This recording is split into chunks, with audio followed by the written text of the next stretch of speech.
1st, noon recess. We good to go? We're on the air. Okay, very good. First bill up for our consideration, Senate File 51, unlawful dissemination of misleading synthetic media. Mr. Rothfuss, Senator Rothfuss, would you take us through the bill? Absolutely. Thank you, Mr. President. Mr. President, this is from the Blockchain Select Committee interim work.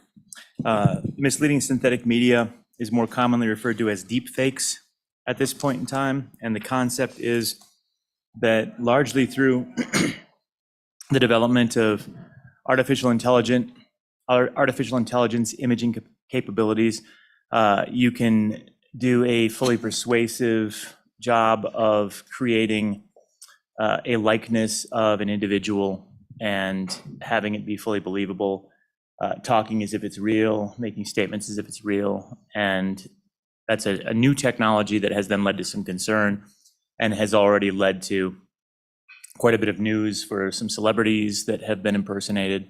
And so this is already out there, but it's relatively early yet.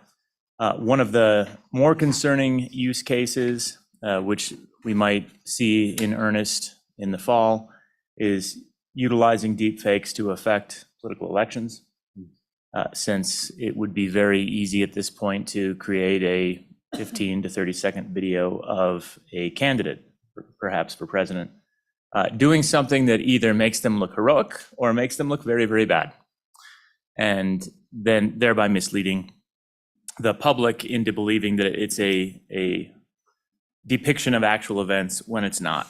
So this legislation was our best attempt to address it. And Mr. Chairman, right from the start, I'll note that we struggled on the Select Committee, and Senator Ellis was a part of all of that, obviously, through that struggle of trying to balance what are rights in tension, where we have First Amendment rights that we have to protect and we have an obligation to protect.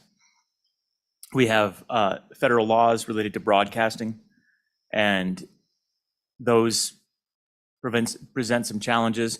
And then we've got effectively the rights of the public to be properly informed, to have their privacy protected, to not be slandered or libeled or anything along those lines. And trying to bring together all of these competing forces into one piece of legislation was quite challenging. I think we did a pretty good job, but it doesn't mean it's a perfect job. And I know we have some suggestions on revisions that we can talk about today. So going through the legislation, Mr. Chairman, if there are no questions there? Yeah. Were you served on the committee with him? Senator Ellis, would you like to add? Thank you, Mr. Chairman. I think Senator Rothfuss's description is accurate. At the end of the day, I listened to the discussion, but had to step out for a bit, so I did not vote on it. I have expressed to the chairman there that I'm still a little iffy on this, so hopefully with some amendments and discussion, I can get a little bit closer today. That said, I do think this is a very real threat. I think this is coming faster at us than we can ever imagine.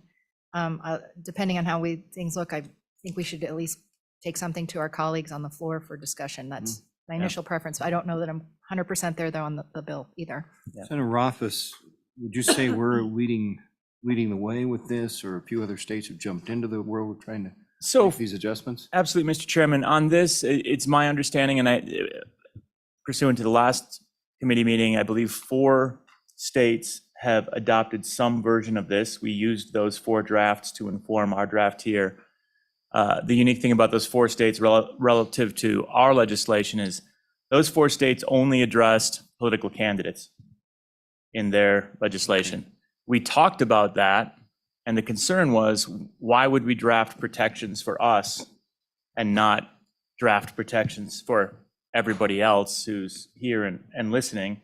And honestly, a lot of the early detrimental use cases that we've seen in the public has been public figures as opposed to political figures. So you'll see that we do delineate a little bit in terms of trying to add some severity to the election aspect, but we didn't narrow it down as the other states have. So this would be the first legislation, to my knowledge, that would address broadly all citizens of the state of Wyoming, as opposed to the narrower political campaigns and elections. Why don't you kind of walk us through, and then we'll start to take testimony. Absolutely. So on page 2, we have some definitions, and actually the synthetic media definition is something which varies from statute to statute, and this is key. We spend a lot of time on it, so I'm going to emphasize it a little bit.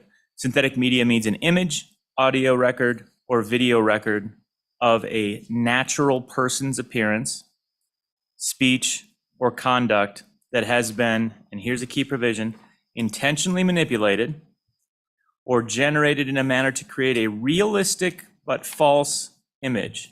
So this is getting at things like, if I'm creating a cartoon or creating something that's obviously not real, that's not a deep fake. That's not of concern. Audio or video or other representation that to a reasonable person is of a real natural person in appearance, action, or speech, which appearance, action, or speech did not actually occur, and which would cause a reasonable person to believe the appearance, action, or speech occurred. So that's a long, complicated definition that took a tremendous amount of work, and in my view is substantially better than what the other states came up with, where it wasn't quite as specifically targeted and appropriate. So based on that definition, in the B paragraph, we have a person engages in unlawful dissemination of misleading synthetic media. And I'll back up and pause briefly. You can generate synthetic media pursuant to that definition. There's just going to be some provisions that have to be there. So that's what we're getting at in the next section. When he knowingly and intentionally disseminates synthetic media. So knowingly and intentionally disseminating. You don't have to be the creator of it to do this, to engage in unlawful dissemination, but you have to knowingly and intentionally disseminate synthetic media, knowing it to be synthetic media. So that's something where there's been a lot of objections. Well, I don't mean to do it. What if I had no idea it was there? Since the first draft, this language has effectively addressed that and very carefully addressed that to ensure that if somebody's accidentally disseminating something that they believe to be real or doesn't know they're doing it, you don't have a problem. And then Romanet 1, without displaying clear and conspicuous notice in any visual synthetic media identifying the synthetic media as synthetic media. So the concept there is the idea that you can broadcast literally anything you want as long as you note on it that it's synthetic media. So that gets to the satire, the First Amendment considerations, trying to ensure that all speech is available and that speech is protected. But at the same time, it's important and of compelling state interest to ensure that the public understands that it is a misrepresentation or an inaccurate representation of actual fact. So if you display a conspicuous notice, you can do anything you want. And B, if the synthetic media consists of audio only, then you have to meet with this provision, which basically says that you have to announce that it's synthetic within every couple of minutes interspersed throughout the audio. And then you see also Romanet 2, that it has to be with the intent to mislead others about the appearance, actions, or speech of the natural person represented in the synthetic media. So you have to have an intent to mislead. If any of those fail, then it's not a problem. On C, any person who is misled has a right to bring civil action or enjoin or restrain the dissemination of the synthetic media. So this is a civil action that would provide the opportunity for equitable relief, damages, costs, and fees. And then it says exemplary damages in an amount not less than $1,000 per plaintiff. You see that the Attorney General may enforce the provisions in the D paragraph, but that's not essential. You have a private right of action. The E provision talks about the Attorney General and the District Attorney may, on behalf of the state, bring an action for injunctive relief and other actions. F provides that this article shall not prohibit actions under other statutory or common law provisions against conduct or practices identical or similar to those declared here regarding remedies for civil provisions. The G provision is the one special little provision that I mentioned about elections, and you see that's all civil so far. But in the G provision, a person who disseminates synthetic media in violation above with malicious intent to influence the outcome of any election within the state of Wyoming or to facilitate any other criminal act is guilty of a misdemeanor punishable by imprisonment for not more than 6 months and $750 potential fine. So it's a small misdemeanor, but if you're using this for another criminal act, and again, that could be something consistent with revenge porn work we've done in the past or something along those lines where you have another criminal act that you can link to, or interfering with an election, then there's the possibility of actually prosecuting for a misdemeanor offense there. And then finally, the H provision, just trying to strengthen the dissemination of any synthetic media protected under the First Amendment to the United States Constitution or Article 1, Section 20 of the Wyoming Constitution shall not be deemed to violate this section, to make it very clear that the First Amendment is obviously paramount. So that's the legislation, and Mr. Chairman, you can see the tension in it and you can see the challenges. Yeah. And I certainly agree with Senator Ellis that, you know, it's hard to be fully in on this because we all have strong concerns about First Amendment rights, but we also have strong concerns in trying to protect people from exploitation or from misleading information. But this is what we came up with through a lot of hard work during the interim, and I'm happy to answer any questions. Broke new ground. Committee, first of all, your questions. Committee? Jane, go ahead. Mr. Chairman, I don't have a question, but I just do have a statement. I have been to a few of these AI classes while I'm wearing my other hat for marketing and such, and you don't have to be extremely tech savvy to make a video of yourself not saying one single word that ends up in your video. And it's very real, and I've seen it, and it could be an issue. I agree. Committee? Further? Mr. Chairman. Go ahead. Hey, Mr. Chairman, let me just flag a couple of things. One, I think on the election piece of this, on page 5, you know, I should have visited with Senator Rothfuss sooner, but just want to also make it clear that thinking about candidates and people who are using their image to put out synthetic media, that they also have the civil remedy. I don't know if we need to make that clear. And then along the lines, on paragraph H, can you give us an example of what protected synthetic media, an example of what you think would be protected under the Constitution? Senator Rothfuss, you see a way to clear that up, the first question, and then address the synthetic media protected? Mr. Chairman, I'll have to give some thought to the first. It's something we didn't discuss to make it very clear that you always have access to the civil remedy. I don't know that it would imply otherwise, but it's certainly the case. As Senator Ellis is pointing out, you should have both access as resources. With regard to H, honestly, I don't have an example. We wanted to put that in there to strengthen it and tip to the courts the idea that they really need to prioritize First Amendment as they're contemplating this through a civil remedy. But a lot of these, if you violate using your intentional dissemination, knowingly doing it, if you have what you see in Romanet 2 with the intent to mislead others about the appearance, etc. So if you start meeting all of those, I'm hoping it's clear to the court that that's the problem. So as they weigh that against First Amendment rights, therein lies the tension that the court needs to decide. And we're basically telling a court exactly that. You have a challenge in front of you, and there's never going to be any easy answers or bright lines on this, regrettably. Answer it, Senator.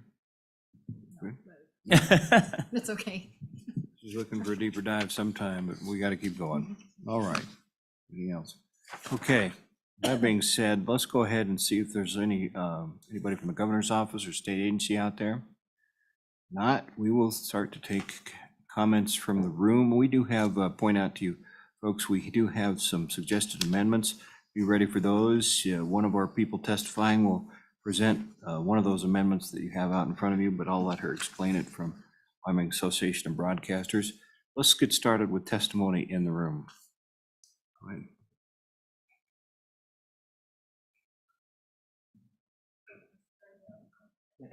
Mr. Chairman and members of the committee, I'm Laura Grott. I'm the president of the Wyoming Association of Broadcasters. And this bill was brought to my attention by our FCC attorney in Washington to point out that because of Section 315 of the Communications Act, a broadcaster cannot censor any ad that would come his way or her way. They can't reject political advertising. So even if they knew that an ad was created using synthetic media and there wasn't the appropriate disclosures as needed, they would still need to put that ad on the air. They would be in violation of federal law if they didn't. So I originally had reached out to the committee, and Senator Rothfuss, thank you for getting back to me, maybe a carve out for the broadcasters in that situation where they wouldn't be held liable for the dissemination of that ad. But to Senator Jones's point, as we talk about technology, we know it's only going to get better. And if you look at AI 2 years ago, you probably could tell it was, artificially done and it wasn't real. And now, I was watching an article, newscast the other day. They had a real life video, and then they had one created with AI, and you could not tell. The bare eye could not tell. So how could a broadcaster tell that something had synthetic media on it? I think the burden should rely more on the advertiser, because when it comes down to advertising laws, they're responsible for their ads. Kansas, you're talking about legislation, it's sweeping the country. I hardly open an email during the day that a new state isn't dealing with an artificial intelligence ad. Kansas came up with the advertising responsibility, so it solely is the responsibility of the advertiser, because in general, they're responsible for what they put out there. The truth, they can't put anything misleading. So that's the amendment that's before you, that maybe there's a way to carve that out to make the broadcasters not responsible for it, because how can a broadcaster tell if it has synthetic media? Folks, this is the amendment Ms. Grott is talking about. Yes, If you'd pull that up, and if you'd go over it with us, you have your own copy there. I do. Let's have you go over it, and then they can ask you questions following that. Yeah, and I have seen a few And other I asked her things. to put this together so you'd have it in front of you. Yeah, and thank you, Mr. Chairman. It just basically says that the responsibility for including the disclosures requirement herein under in qualifying advertisements and communications, as well as all liability for any failure to do so, shall rest solely with the advertiser and not with any broadcaster or other media platform or carrier disseminating the advertisement or communication. And I did have a chance to talk to an FCC attorney today who actually helped draft that language, and that's where he referred to advertising laws. It just goes hand in hand with it all falling back on the advertiser. Ms. Grott, where would you see it inserted in this bill? Well, I don't know for sure, maybe over in section B where it talks about the dissemination, the unlawful dissemination of it.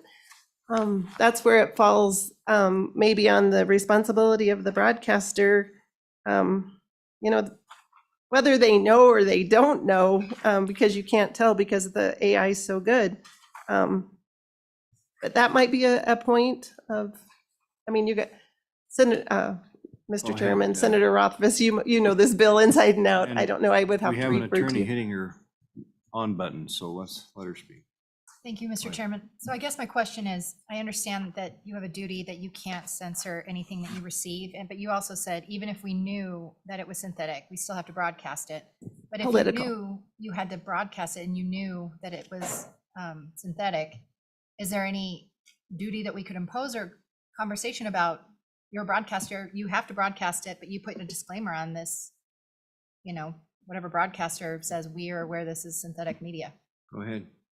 Mr. Chairman, Senator Ellis, I'm not sure how that would work exactly as far as, obviously the broadcaster, if they thought the synthetic media was on there, they could contact the client and say, hey, did you use AI in the process of creating this ad?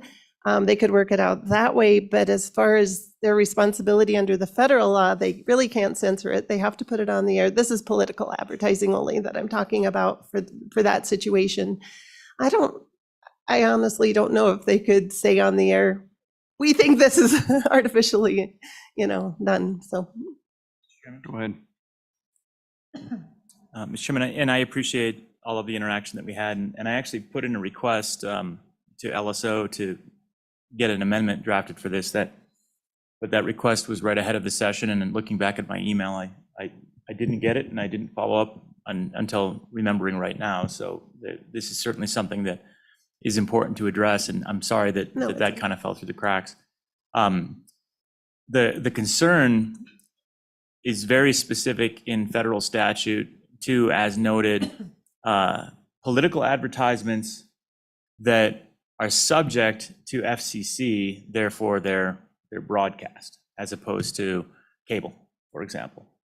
Under those circumstances, though, you have almost no wiggle room. And I didn't even see in the federal law where you could do something such as put a little disclaimer on that.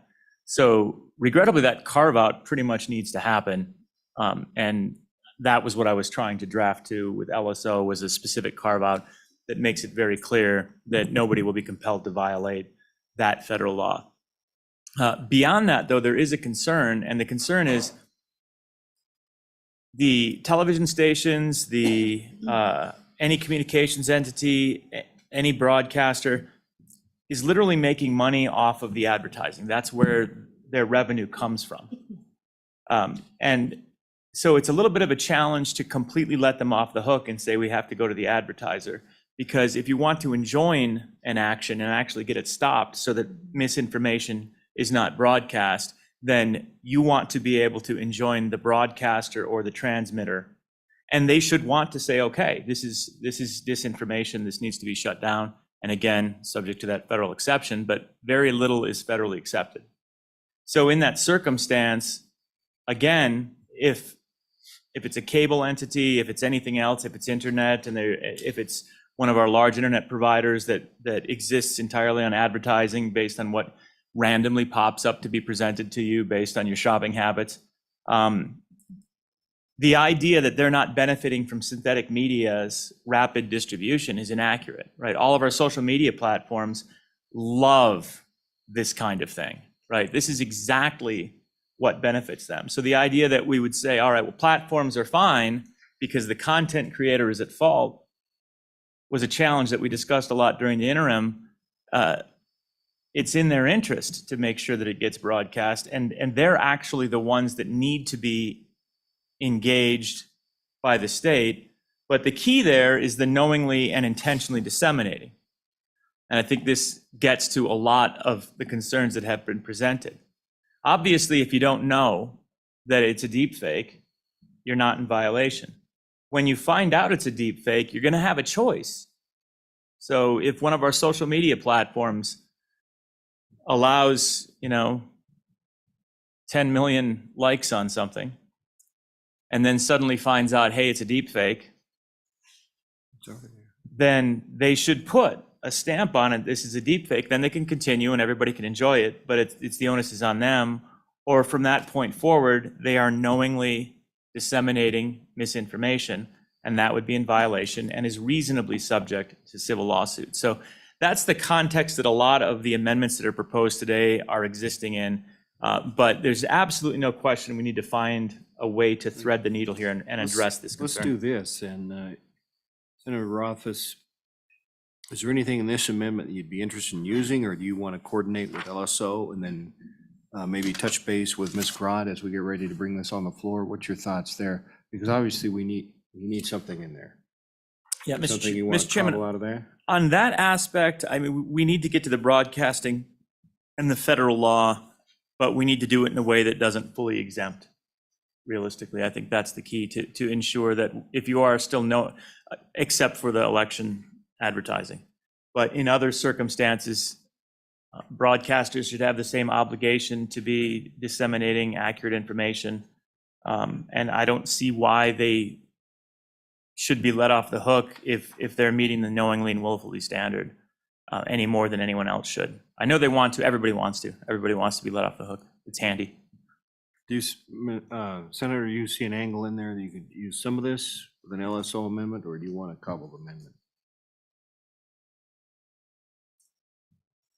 We'll just give you a minute to think. Yeah. Dan. Mr. Chairman, feel free to ask other questions and discuss. Let's do I'll this take a look at committee. this, yeah. Anything else? Ms. Grott, do you want to follow up with anything, or we'll let him kind of work on that and we'll bring you back up to the table? Mr. Chairman, Senator Rothfuss, I'd be happy to. I know I have seen some language that's come across my desk, and it refers specifically to the political side of it and the wording. If that would help, I'd be happy to reach out to my counterparts in these other states. I just have one other comment, please, Okay. Chairman. I would just clarification as far as the disclosures at the beginning of the audio and at the end of the audio. So if it's a 30-second ad, it would still be required to disclose. I know it says Where are in you the at? 2-minute, we're in section B on section, article 2. Oh, got it. Yeah, Okay. you got it, okay. Yeah, so I was just curious as to, like, in a 30-second ad, if they would have to disclose it at the beginning and at the end. It says it has to be dispersed throughout a 2-minute, but most ads are 30 seconds. So if you had that disclosure, most disclosures happen at the end of the ad, or, I mean, it could be at the beginning of the ad. Either of you from the original committee want to comment on that? Yeah, Mr. Chairman, and this was language that was out of the state of Washington for what they use for political candidates. Not exactly, but it's basically the same policy that was adopted. And the idea being to ensure that you're not misled in the beginning. And it doesn't have to be long. I realize that we're used to the drug disclaimers that Yeah. go in commercials where, you have to have somebody talking at top speed for 17 seconds and nobody can comprehend it. There's no specifics to how this would be, and you could imagine something as simple as the following message contains synthetic media. AI-produced synthetic media. Okay. Three seconds on either side, max. And I don't know that it's onerous, but I do understand that concern. Okay, Ms. Grott, let's have you stay at the end of the table there while our good senator works on that amendment a little bit. And let's see if there's anybody else in the room who'd like to testify. Thank You you. can stay right there. Oh, That's you want okay. me to stay? Okay. Yeah. Further testimony on Senate File 51. Go ahead, sir.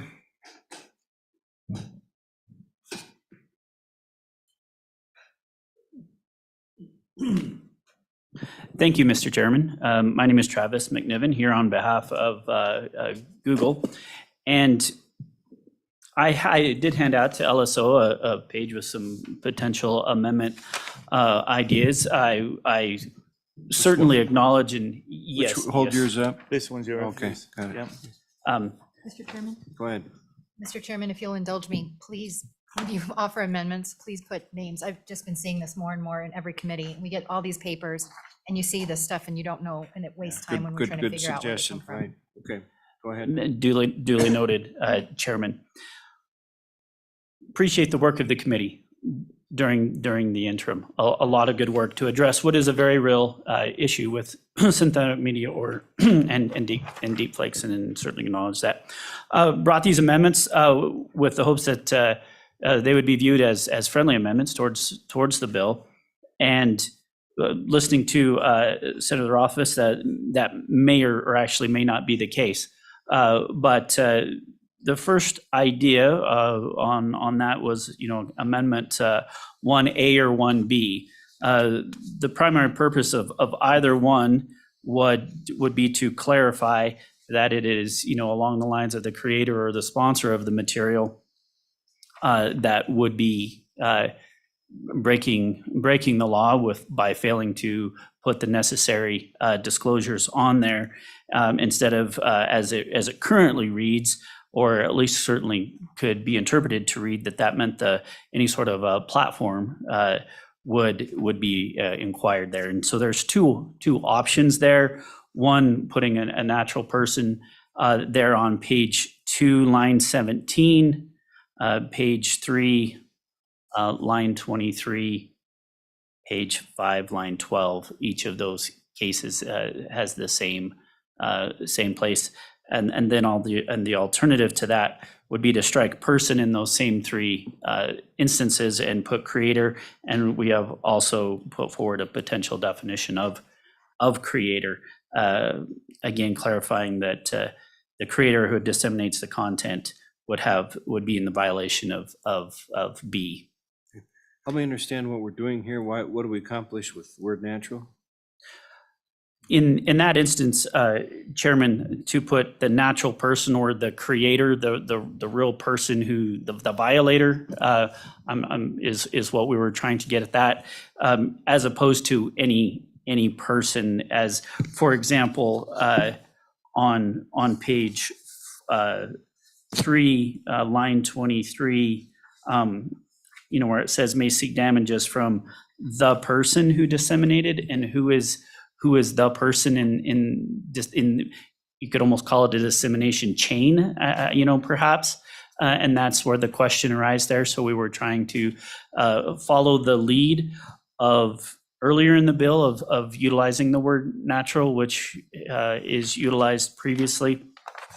Although the reason we had maybe an alternative amendment idea was then it gets a little bit confusing of, which natural person in this entire situation we're talking about. And so then we had the idea of the word creator, Chairman. All right, go ahead. Thank you, Mr. Chairman. And Mr. Chairman, I understand that interest, but that is very much contrary to the interest of the bill. And it is intended to ensure that a disseminator, which would be a large platform, a social media platform, or any other entity that is basically going to make money off of the dissemination of the information or is acting to distribute the information, is on the hook if they knowingly and willfully disseminate the misinformation without providing the context for it.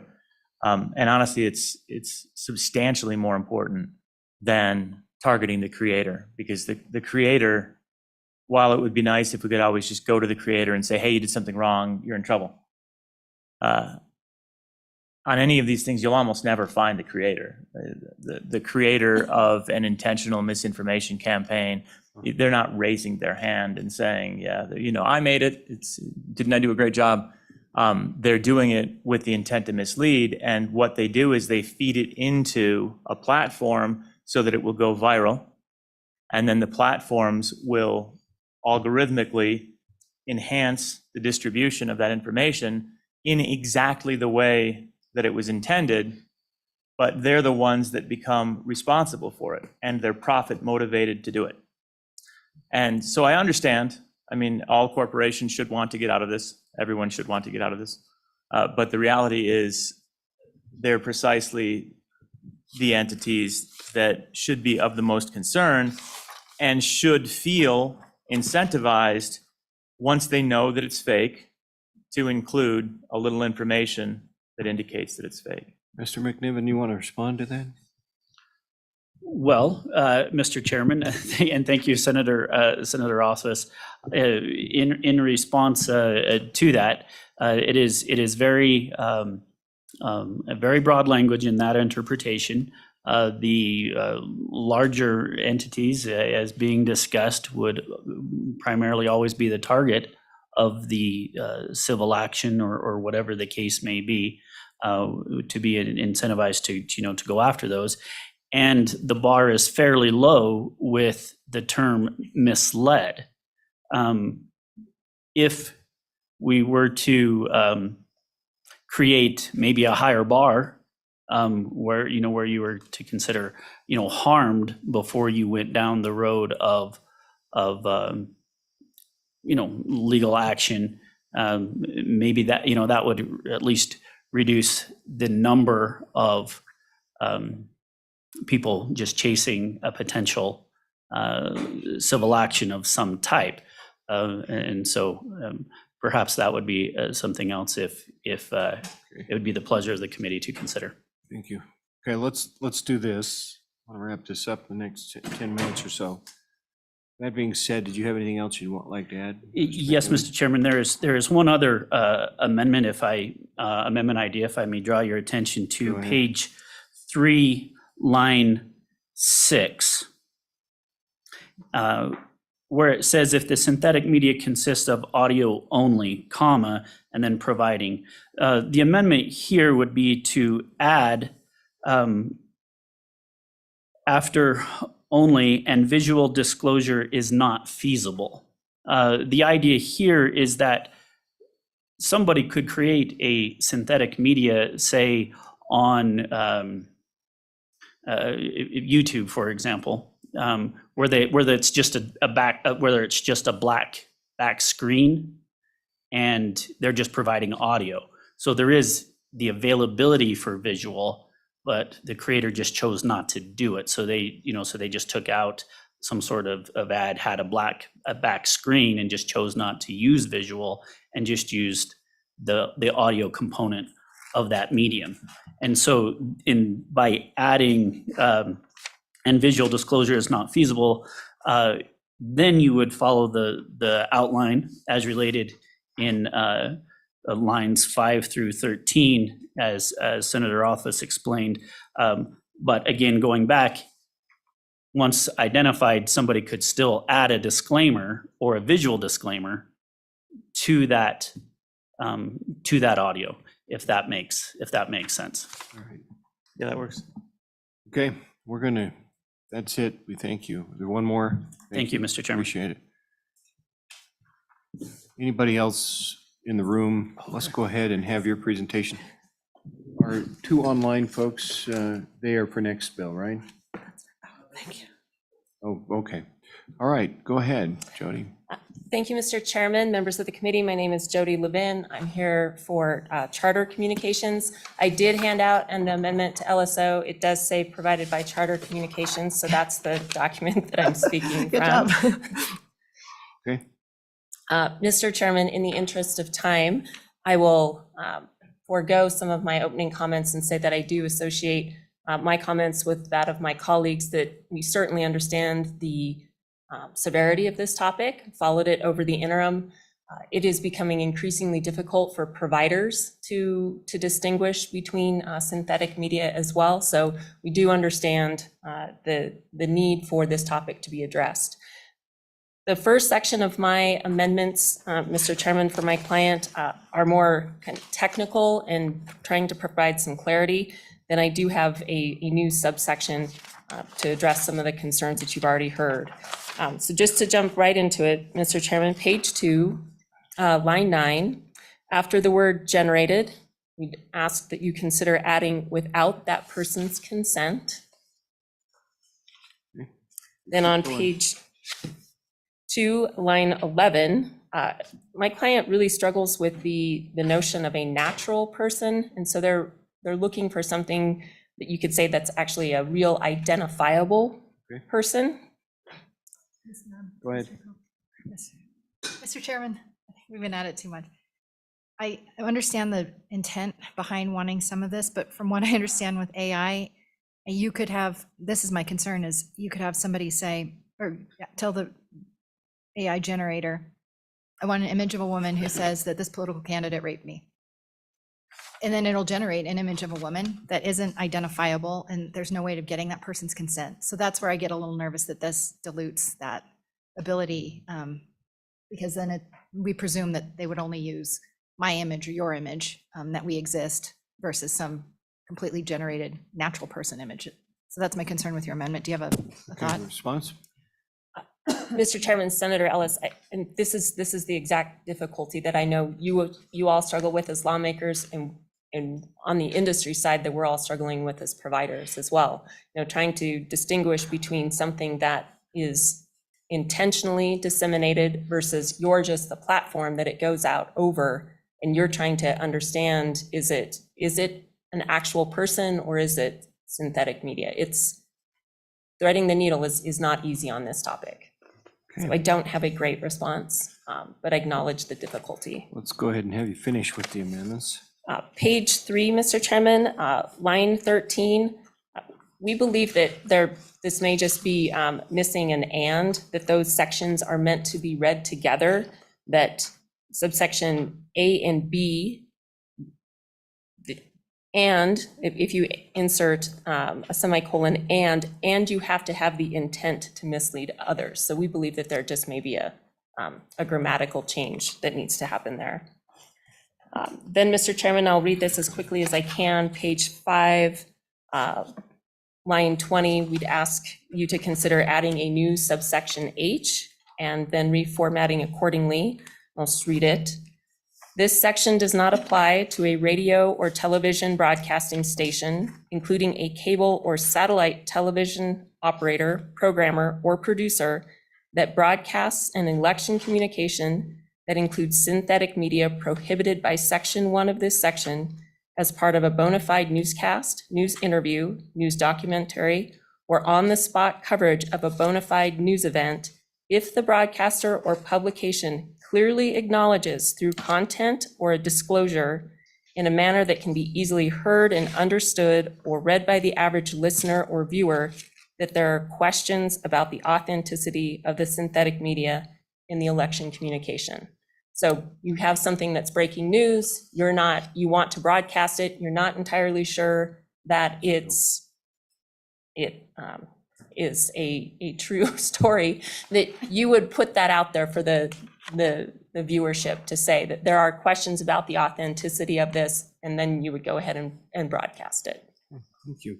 Any comments? Mr. Chairman. Go ahead. And Mr. Chairman, I think this H paragraph is pretty close to where we want to be and is a good start. There are some tweaks that I think in the interest of time, maybe I'll just visit later. We can do this and then try and work on it. But this gets at a lot of the interests of the broadcasters as well, but not quite there yet. So I think working with this as the starting point, maybe there's some ideas on the committee, but in the interest of time, I'm happy to also follow up and try and get to the point where So we've everybody's got happy two with it. follow-ups for you. Yeah. Senator Ellis, you want to weigh in on this? Mr. Chairman, I agree with Senator Rothfuss on that point. And then on the semicolon and, I think it's LSO's drafting convention that when they don't put ands or ors, that it's implied it's an and. Okay. But I'm old school. I like the semicolon and and. So unless LSO has some direction, and maybe I think what we need to think about is at least changing the period to a semicolon.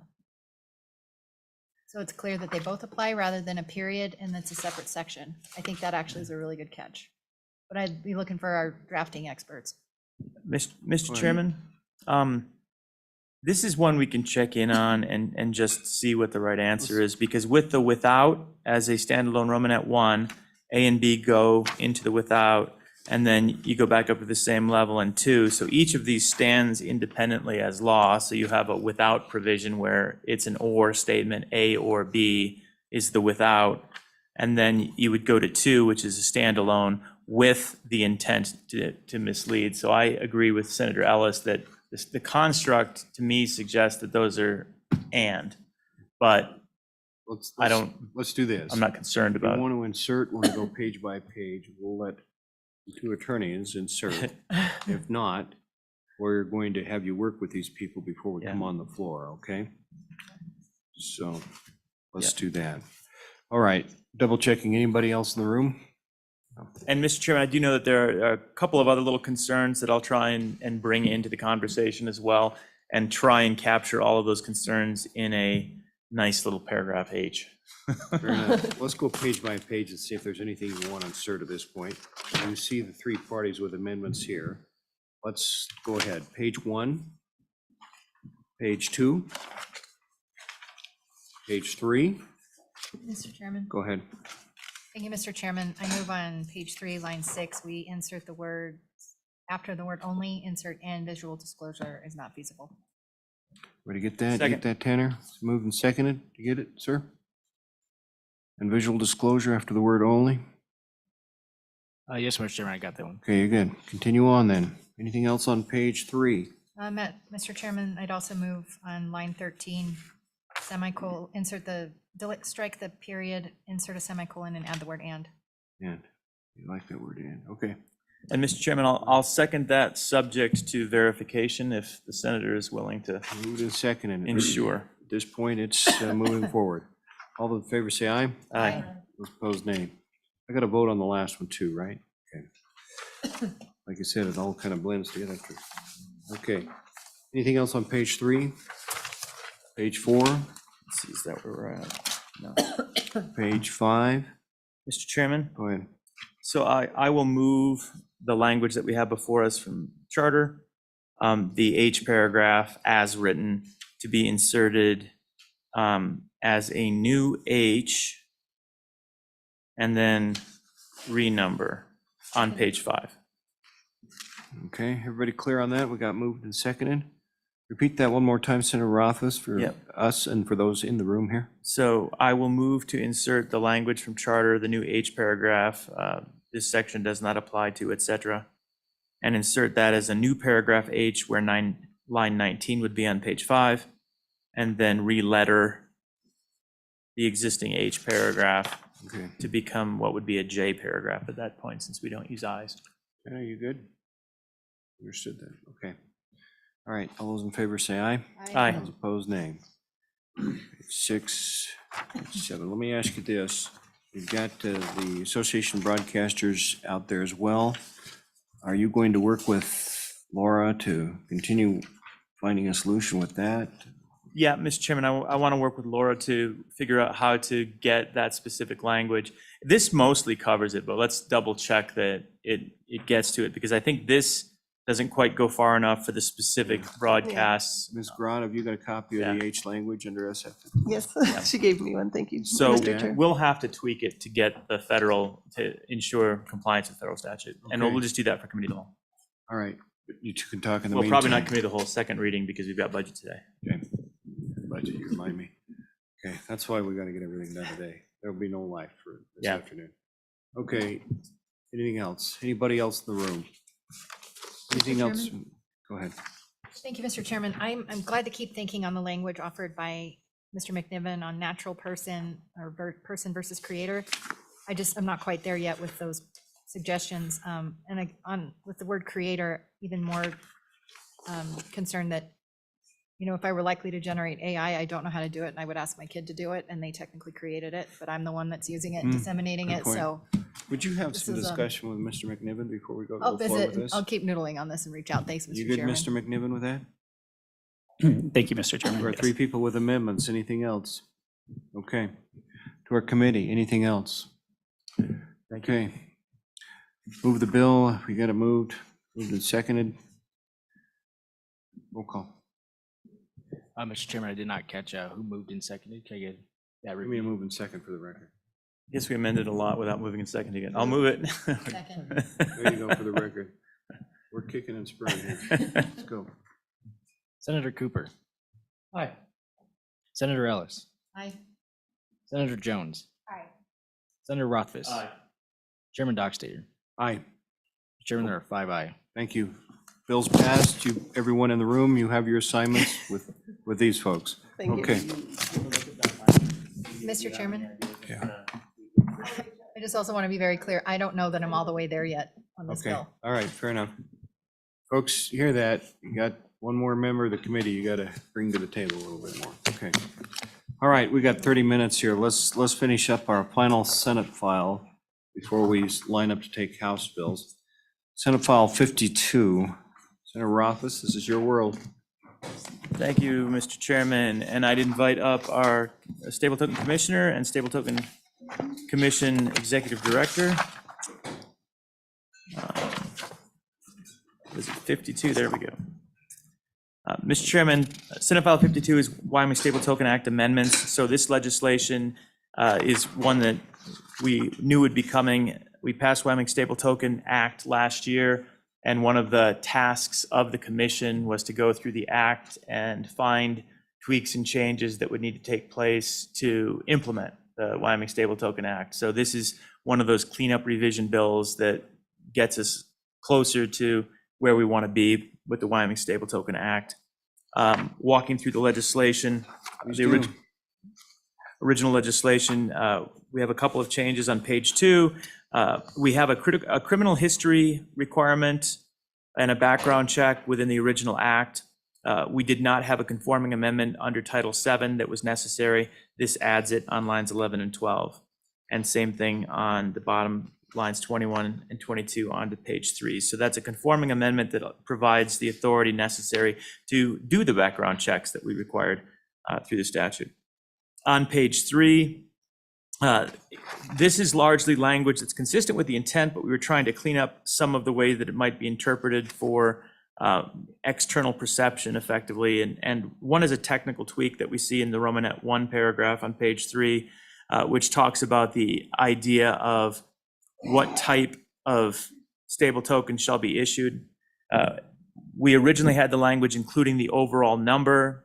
Ms. Naves, who will introduce herself in a moment, noted from her experience that the implication of having a number might mean that you have a specific constrained number, which might get us into securities concerns as well as valuation concerns. So providing flexibility there, where we're talking about including the types of Wyoming stable tokens to be issued, the supply characteristics for each type, which means that it could be a limited edition, which is possible, but is more likely to be an issuance that is subject to no cap on the limitation except for the number of dollars coming in. So it doesn't look much difference, but there's some significance to those differences. On page 3, talking the Romanet 3, making and entering into contracts, we wanted to make sure that it was clear that we would also be working with financial service providers, which are not in Wyoming statute the same as financial institutions. And so this is a clarification that a financial service provider can be employed. That might be something such as an entity that spends time auditing the chain of tokens and looking for foreign activity or something along those lines. So they're serving a financial service capacity, but they are not necessarily a financial institution, and they will be necessary in this process. Bottom of page 3, we have the idea of striking out initially issuing for publicly issuing any fully reserved, because we wanted to make sure that we were able to have sandboxing and beta testing prior to actually the full public issuance. And so that was consistent with the original intent, changing the language. On to page 4. This is probably the most significant piece, and it's very similar, but there's a nuance here. The strict language of the legislation, you'll recall, we're investing in treasuries. And that's the intent, is treasury bills, effectively short-term treasuries. In working with our chief investment officer for the state and members of the Wyoming Stable Token Commission, the revision here provides just a little bit more flexibility without increasing the risk. One is to clarify, which we always intended, that you can also hold cash. We'll need cash, so that's being added. But rather than saying United States Treasury bills, it's changed to United States Treasury securities with a maturity of 1 year or less. That's bills. That's effectively the equivalent of saying bills. Except there's a little bit of difference. I'll get to that nuance in a second. Or United States Treasury securities, security repurchase agreements with a term of 1 month or less. So these are called repos, and they are how most of the security trading is done, where rather than directly buying or selling a a treasury bill, you effectively swap them back and forth through these repurchase agreements, which are much faster and much more liquid. So this was a suggestion by our chief investment officer that we wanted to have repos because the liquidity of the repo market is much, much, much greater than the liquidity at any given time of the available treasury market. So it's functionally equivalent from that standpoint. And just the other nuance here, which is hard to understand, the kind of thing that might be a challenge on the floor, but we'll talk about it here. Securities with a maturity of 1 year or less. So a treasury bill means the actual expiration or maturity is 1 year from the issuance date. But you also have the possibility of having a 10-year bond that is 1 year from its maturity. And again, from a liquidity standpoint, there might be an availability of 10-year bonds with half a year left until maturity that is, from a security or a risk standpoint, equivalent to a treasury bill, but is actually a repurchase of a bond with a maturity that is less than that of a bill. That is ridiculously complicated, but what it means is it's the same risk, but it expands the market tremendously. And this was the other thing our chief investment officer asked us for as a means of just increasing the scope of available assets that we can be purchasing and selling into to improve the liquidity of the system, without fundamentally or functionally changing it from just being 1 year treasury bills at the end of the day. So that's what we've got here. And we do have an amendment that has been provided for some other requests, and we'll get to that in a second, but Yeah. I'll let's- pause there. Let's do when we go in. Senator, how long does that beta testing take? When you talked about it, you kick it in, you take a look at how it's going to work. How long is that going to take? Well, the actual intent in the Stable Token Commission has not fully planned this out, but to try and have a more local or internal first release and then go full, and probably have a very short-term test net activity. And maybe that test net activity could be a few weeks to a month on test net. And then, so you just play with it, fireproof it, and there's no risk to it because it's not real. And then you would go public, but with a limited issuance, and then you might scale up. All right, we're ready for our guests then. Go ahead and introduce yourselves. Mr. Chairman, thank you for having us. Anthony Apollo here, Executive Director of the Stable Token Commission, joined by My name is Flavia Navis. I'm a commissioner with the Stable Token Commission. You're good. Speak first then. Well, thank you very much, Mr. Chairman. So I think in terms of the amendments that have been already read by Senator Rothfuss, these were what we discussed in November, and really no further comment on any of those outside of the other. We'd like to kind of quickly transition, just based on the time here, to some of the other amendments that have been suggested by the commission. So one of the things we're essentially looking to highlight with these proposed amendments is the operational reality of where we are with the Stable Token Commission. So in the intervening months between November and now, we've functionally had 2 requests for information periods in which we've been talking to potential vendors who can help us build the stable token and all the corresponding infrastructure around it, who would very much like to help us build it. Those responses have been exciting, and there have been many of them. In the 3-ish months since we started the RFI period, I've been in contact with over 270 people across more than 100 companies who are interested in building a Wyoming stable token or contributing to it in some way, shape, or form. Say that again. So we've started a request for information period, which is a very open and informal way for us as an agency to go out and find which vendors are building which pieces of the technology stack Okay. or the financial framework that we need to consolidate and put together under our own wing to issue a Wyoming stable token. Very good. So the inbound has been overwhelming. 270 people I've been in touch with, more than 100 companies, all interested in building a Wyoming stable token or supporting it in some way, shape, or form. That puts us very much at odds with the existing procurement process that's facilitated through the A&I department. They've been very helpful working with us through the RFIs. We've made although, to take a step back, because the RFI period is informal, we don't need to do all the steps that a formal request for proposal, the formal bidding process, would have. However, we've taken a number of steps to look much more familiar to that. So we can get vendors registered on our public purchase platform, for example, and they understand how to submit their own bids and how they can read the information in that system. That has turned out to be fairly cumbersome, to be candid, not only for our commission, but for the vendors themselves and candidly for A&I as well. So we propose some wording here that is referenced from the Lottery Commission statute regarding the ability for our commission to enter into its own contracts after a competitive bidding process. You propose the wording. Is this in the amendment or? Yeah. Okay, all right. This amendment. Okay, go ahead and just explain that. Sure. Would you like me to, Chairman Doxer, would you like me to Just read a that? good quick overview. Absolutely. So I'll So, have a copy of it here. so what we're looking for is to add as section 40-31-111 to the Stable Token Act. We'll call this bidding requirements and procedures for contracts.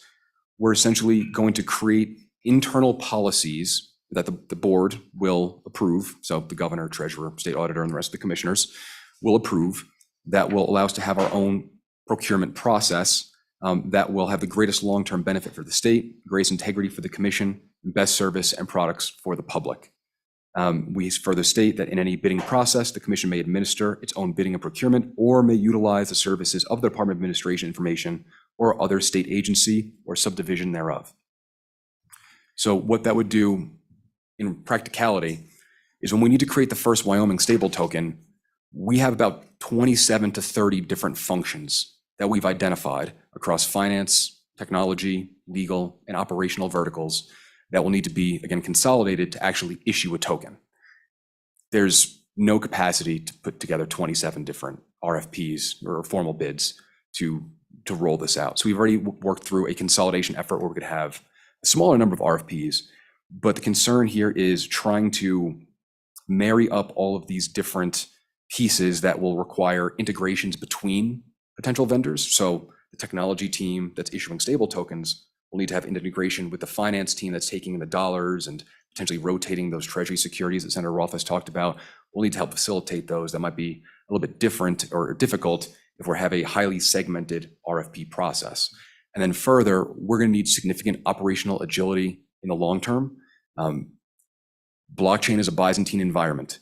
If there are breaches in code, we need to be able to respond quickly to that. We may need to onboard technology teams or securities teams with extreme diligence and efficiency. And an RFP process would require us to do 30 days before we could contract someone, which would be very difficult. I think I've probably over-explained that one a little bit, so I'll pause there. Let's do this. We're going to leave some time to walk through the bill. I want Senator Rothfuss to follow up. Is there any closing comment you want to add, then we'll move to the commissioner? Sorry, Chairman Dockstader, would you be referring to the procurement amendment specifically, or the rest of the amendments as well? Both. Just a quick overview. And I don't mean to rush you, No, but we got to leave a little time to work the bill. Chairman Dockstader, absolutely. So procurement we talked about. In terms of personnel, it's very similar. We just need more operational efficiency and latitude here.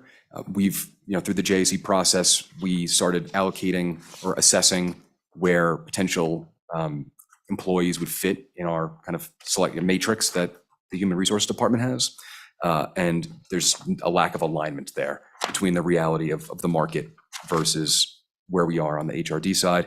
And then we have a few small additional revisions where we would change 1 year to 365 days, 1 month to 30 days or less. And then there is one more amendment we'd put forward about the dollar amount in the statute, but that would be reflective of what happens with our budget proposal, so maybe that is or is not relevant, but I'll pause there. Thank you. Commissioner, what would you like to say?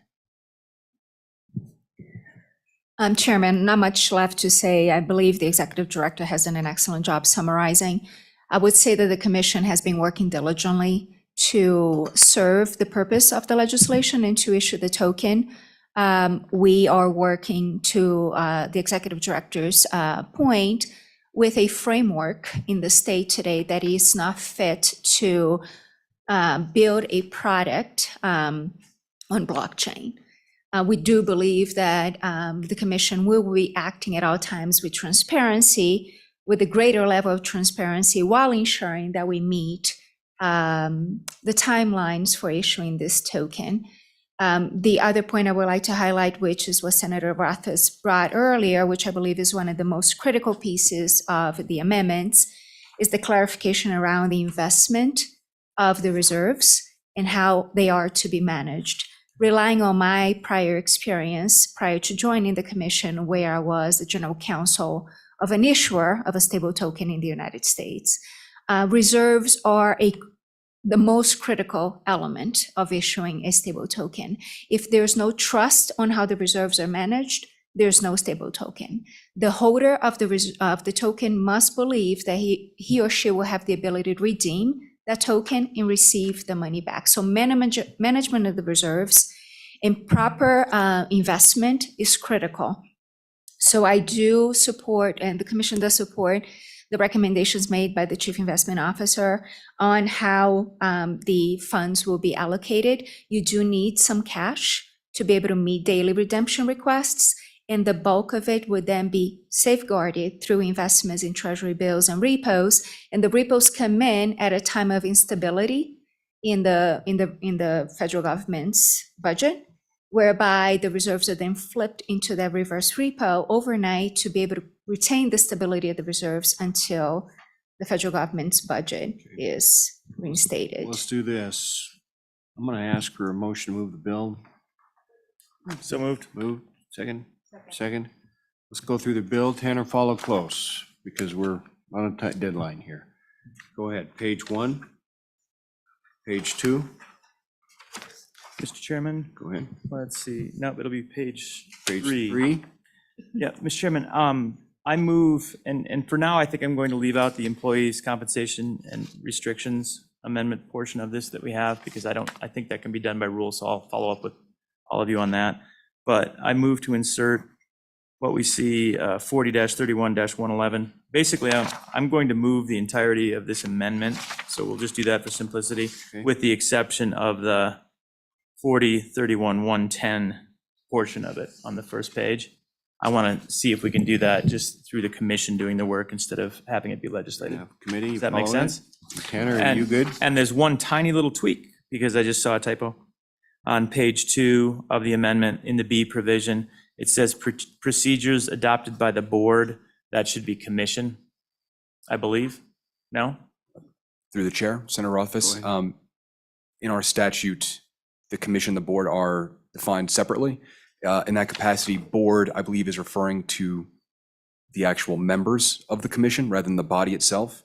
And I believe in this capacity, board would indicate that those members will be voting on the, voting to adopt the procedures for procurement. You good, Understood. Senator? Yep, that makes sense. Okay, so I withdraw that tweak and go with the language as provided. Continue on page 3, page 4, page 5. Tanner, you and Senator Rothfuss consult a little bit after this? I'm not sure, we just kind of moved that through. Committee, any further discussion on this? Do you want to vote on that? Oh, yeah, on the amendment. All those in favor of the amendment? Aye. Aye. Opposed, nay? Moved. We good. We don't need a second on that. We're good. Okay. Further discussion on this, committee? All right, let's go ahead and, I got a question too for the commissioner in just a sec. Let's go ahead and take a vote on the bill if you're ready. Go ahead, Tanner. Senator Cooper. Aye. Senator Ellis. Aye. Senator Jones. Aye. Senator Rothfuss. Aye. Chairman Dockstader. Aye. Chairman, there are Sit. 5 aye. Okay, Senator Rothfuss will present this. Yes. Commissioner, how many people on this commission? How often do you meet? We have 7 commissioners total. 4 were appointed by the governor as subject matter experts, myself included. And then we have 3 others. And then we have the governor, the treasurer, and the auditor as the initial commissioners. Okay. We meet monthly. Monthly. I reside still outside of the state of Wyoming, so I come here every other month for physical meetings and meet with the team virtually. The executive director is in constant communication with the commission in the period between the meetings to be able to address any important matters. Who chairs the commission? The governor. Okay, fair enough. All right, thank you, committee. Thank you for coming. Appreciate it. Thank you all. It gives you a little pad to get upstairs. Okay.